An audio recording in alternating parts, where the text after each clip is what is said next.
शुभ तव जन्म दिवस सर्वमंगलम।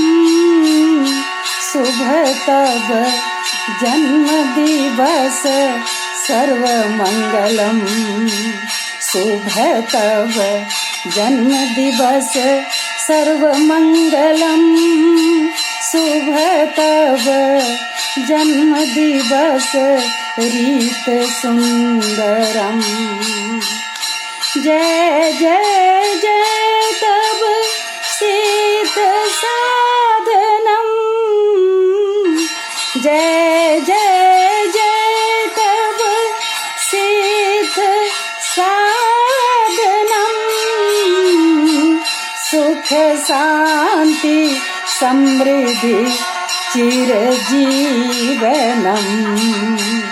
सुख शांति समृद्धि चिरजीवनम। शुभ तव जन्म दिवस रीत सुंदरम। शुभ तव जन्म दिवस सुता सुंदरम।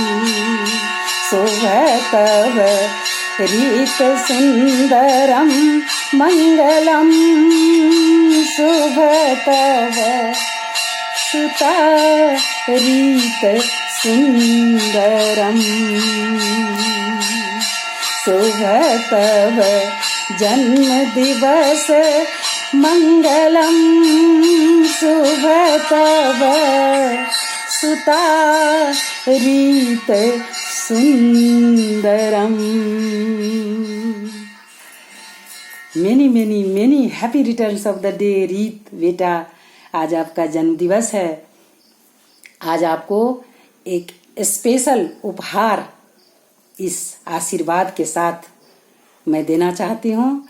आपको याद होगा जब आप लॉकडाउन में रांची में थे मेरे साथ, तो आपने मुझे कहा था कि मम्मी स्टूडेंट्स के लिए गीता का कुछ श्लोक्स बताओ जो उपयोगी लगे स्टूडेंट्स को और उनको रुचि लगे गीता पढ़ने में। आज चूंकि आपका जन्म दिवस का अंक 5 है, इसलिए मैं 5 गीता का श्लोक अभी बताऊंगी जो स्टूडेंट्स के लिए भी उतना उससे ज्यादा उपयोगी है जितना सामान्य जन के लिए। पहला श्लोक। युक्ताहार विहारस्य युक्त चेष्टस्य कर्मसु। युक्ताहार विहारस्य युक्त चेष्टस्य कर्मसु। युक्त स्वप्नावबोधस्य योगो भवति दुःखः। यानी समुचित आहार, समुचित विहार, समुचित श्रम करने वाले और समुचित सोने जागने वाले का दुख नाशक योग संपन्न होता है। अर्थात जो कोई भी जीवन में सफल होना चाहते हैं उनके लिए पहली शर्त यह है कि वह समुचित आहार लें। यानी ना तो इतना अधिक खाएं या ऐसा तामसिक भोजन खाएं जिससे कि और काम करने में उन्हें मन ही ना लगे या उसे पचाने में ही उनकी सारी शक्ति चली जाए। वो समुचित विहार करें, ना तो इतना आमोद प्रमोद रिक्रिएशन में समय दे दें कि वास्तविक कर्म में के लिए समय ही ना रहे उनके पास। इसलिए समुचित, और ना ही एकांत में ही बैठे रहें और मनहूस हो जाएं। इसलिए समुचित विहार भी होना चाहिए और समुचित कर्म, इतना अधिक कर्म भी ना कर लिया जाए, इतना अधिक श्रम ना कर लिया जाए कि फिर आगे 5 दिन श्रम ही ना कर सके शरीर, और अकर्मण्य भी ना रहा जाए, कर्म में सदा लीन रहा जाए समुचित रूप से, और समुचित रूप से नींद प्राप्त करे और समुचित रूप से जागृत रह करके अपने कर्म में तत्पर रहे, तो ऐसे व्यक्ति का जीवन सफल होता है। यह गीता के 6ठे श्लोक का 6ठे चैप्टर का 17वां श्लोक है। दूसरा, सदृशं चेष्टते स्वस्याः प्रकृतेर्ज्ञानवानपि सदृशं चेष्टते स्वस्याः प्रकृतेर्ज्ञानवानपि प्रकृतिं यान्ति भूतानि निग्रह किं करिष्यति। ज्ञानवान व्यक्ति जो होते हैं वे भी अपनी रुचि, अपने नेचर के अनुसार, अपनी प्रकृति के अनुसार कोई कार्य चुनते हैं। इसलिए जब भी कोई लक्ष्य निर्धारित करें, जब भी कोई कर्म में प्रवृत्त हों तो अपनी प्रकृति का भी ध्यान दें। ऐसा नहीं कि उसने ये किया, उसने वो किया तो मैं भी वही करूं।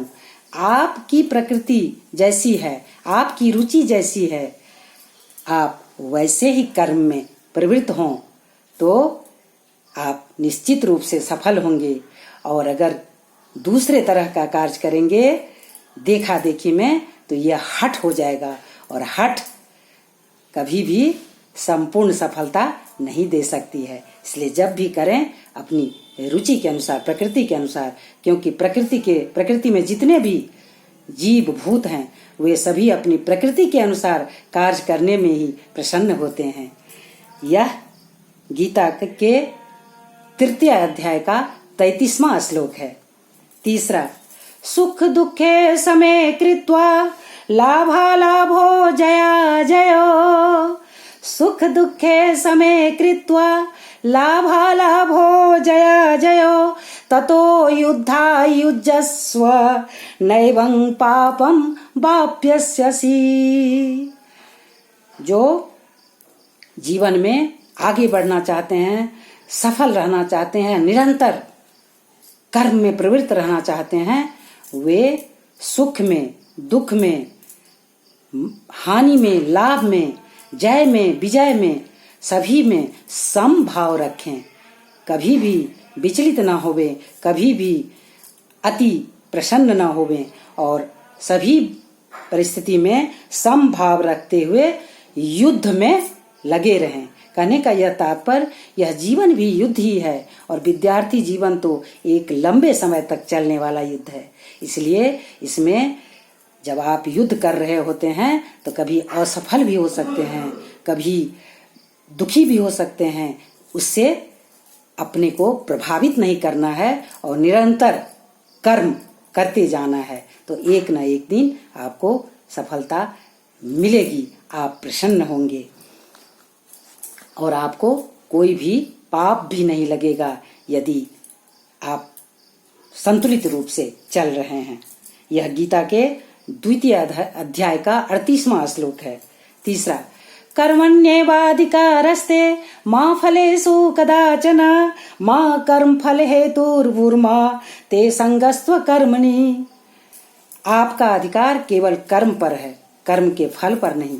इसलिए कर्म फल की चिंता किए बिना कर्म में प्रवृत्त रहो, कर्म से कभी विमुख ना हो और कर्म की फल की चिंता भी ना करो, तो आपको कर्म फल भी अच्छा मिलेगा, क्योंकि आपका संपूर्ण ध्यान तब कर्म पर रहेगा और आप अपना कर्म अच्छा से कर पाइएगा। यदि फल पर चिंता हो जाएगी तो आप कमजोर हो जाइएगा। इसलिए कर्म फल की चिंता कभी नहीं करें, वे ईश्वर पर छोड़ दें, ये वो उनका काम है। लेकिन कर्म संजीदगी के साथ, मेहनत के साथ, लगन के साथ करें। ऐसे करें जो मैं केवल कर्म कर रहा हूँ, बाकी मैं कुछ नहीं जानता हूँ। यह गीता के 2 अध्याय का 47वां श्लोक है।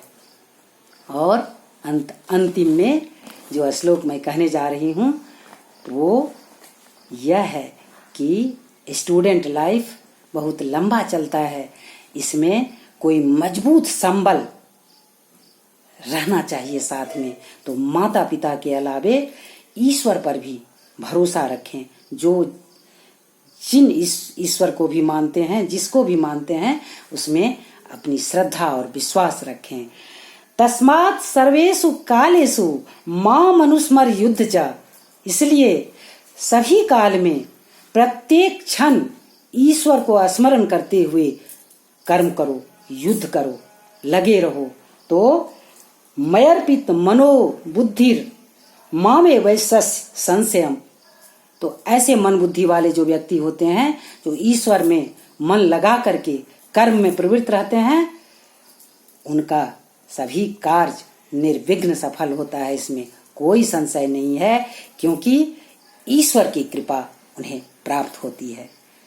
तो ये श्लोक है 8वें अध्याय का 7वां गीता का।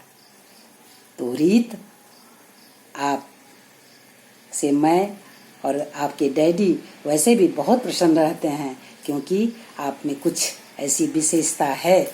लेकिन मेरा अनुरोध है कि आप इस विशेषता को बनाए रखेंगे।